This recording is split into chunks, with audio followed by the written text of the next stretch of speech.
Assalamualaikum warahmatullahi wabarakatuh. Perkenalkan, saya Raja Hussein Al-Rayyan bersama dengan teman saya. Yudhaisya Zahra. Kami ingin mempresentasikan hasil diskusi kami dari kelompok 5 tentang dinamika konflik dalam perusahaan. Untuk yang pertama, konflik. Dari definisi sendiri, konflik adalah perjuangan yang dilakukan oleh banyak pihak untuk memperoleh hal-hal yang langka, seperti nilai, status, kekuasaan, dan lain-lain berdasarkan dari tujuan yang ingin mereka capai. Tapi tidak hanya soal keuntungan, bisa saja itu soal menundukkan orang lain ataupun menundukkan saingan, dan itu tidak terbatas oleh hal yang dilakukan. Bisa jadi kekerasan atau bisa jadi seperti menggilakan psikologi orang lain. Kemudian arti konflik sendiri menurut para ahli, yaitu dari Fisher, konflik adalah hubungan antara dua pihak atau lebih yang memiliki sasaran-sasaran yang tidak sejalan. Kemudian menurut Fuad dan Maskana, konflik adalah benturan yang terjadi antara dua pihak atau lebih yang disebabkan adanya perbedaan sosial budaya, kondisi status, di mana masing-masing pihak memiliki kepentingan terhadap sumber daya alam yang mereka miliki. Jenis-jenis konflik. Jenis-jenis konflik sendiri ada 4. Yang pertama, konflik peranan yang terjadi di dalam diri seseorang, atau bisa disebut person role konflik, di mana peraturan yang berlaku tidak dapat diterima oleh seseorang sehingga orang itu memilih untuk tidak melaksanakan sesuatu sesuai dengan peraturan yang berlaku. Untuk nomor 2, konflik antar peranan, atau bisa disebut inter role konflik, di mana orang menghadapi persoalan karena dia menjabat 2 atau lebih. Jadi memiliki 2 jabatan atau lebih.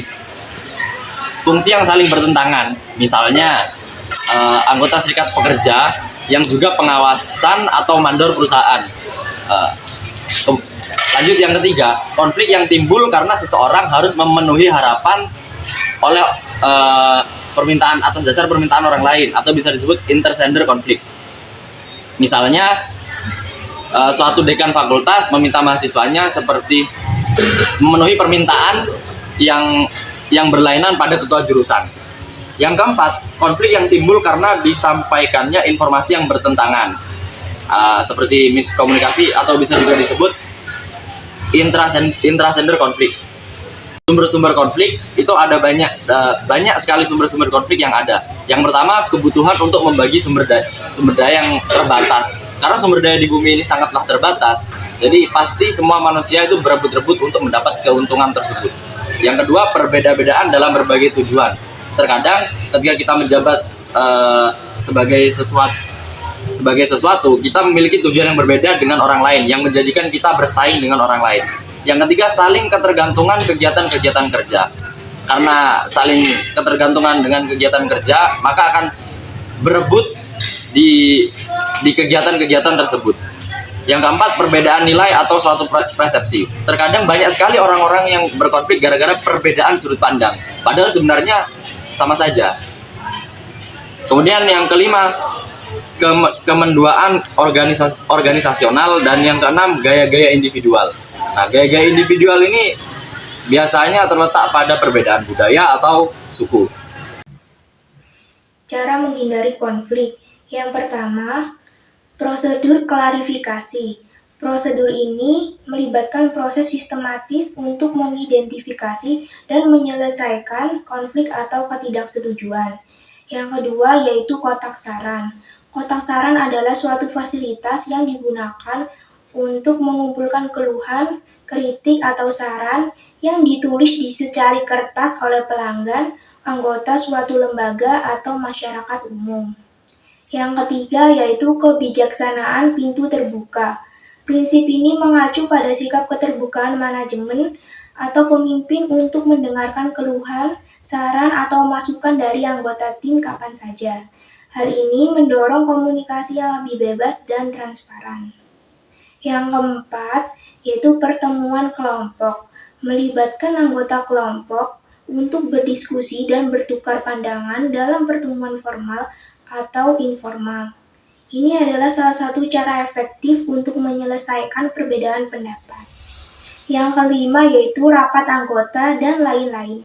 Cara mengatasi konflik. Yang pertama menggunakan kekuasaan. Melaksanakan pendapat dengan menyatakan siapa yang setuju dengan pimpinan dan yang tidak hendaknya mengundurkan diri. Yang kedua yaitu konfrontasi, di mana penyelesaian melalui persetujuan semua pihak tidak dapat dicapai.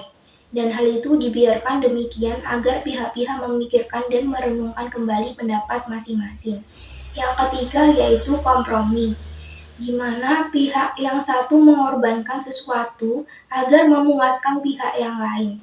Tentu saja pihak-pihak tak ada yang senang akan hal ini, tetapi apa boleh buat karena keadaan berlarut-larut dan organisasi menjadi mati. Ini akan justru merugikan semua pihak karena anggota saling menyambut kegiatan-kegiatan operasional. Yang keempat, yaitu menghaluskan situasi. Ini meneruskan usaha mempertahankan status quo, akan tetapi pimpinan secara informal berusaha untuk menyelesaikan persoalan terhadap isu yang sifatnya sepele. Yang kelima yaitu pengunduran diri. Dalam hal ini, pimpinan melarikan diri dari situasi yang timbul dan tak berusaha untuk menyelesaikannya sama sekali.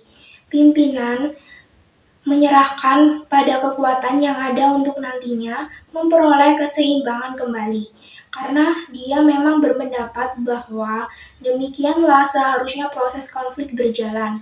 Memang diperkirakan bahwa sesuatu yang baru tentu menimbulkan gejolak dan berbagai pendapat.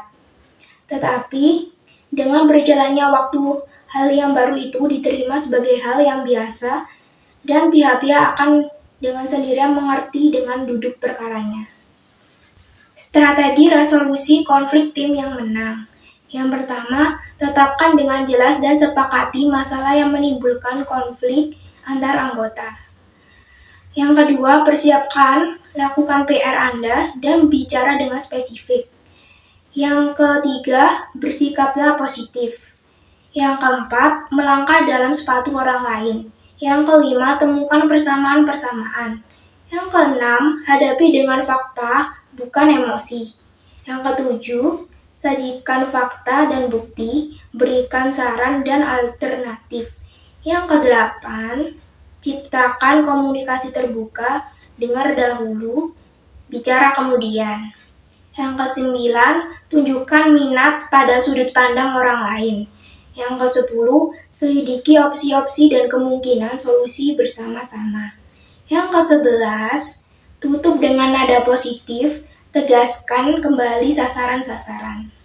Kesimpulannya, konflik dalam organisasi adalah hal yang wajar dan dapat muncul dari berbagai perbedaan. Memahami jenis-jenis konflik serta mengidentifikasinya, gejala. Kesimpulan, konflik dalam organisasi adalah hal yang wajar dan dapat muncul dari berbagai perbedaan. Memahami jenis-jenis konflik serta mengidentifikasi gejalanya sejak dini adalah kunci untuk mengelola konflik secara efektif. Pimpinan perlu menetapkan strategi komunikasi terbuka dan mencari solusi bersama untuk menciptakan lingkungan kerja yang harmonis. Dengan menyelesaikan konflik secara konstruktif, organisasi dapat meningkatkan kinerja dan memperkuat hubungan antar anggota.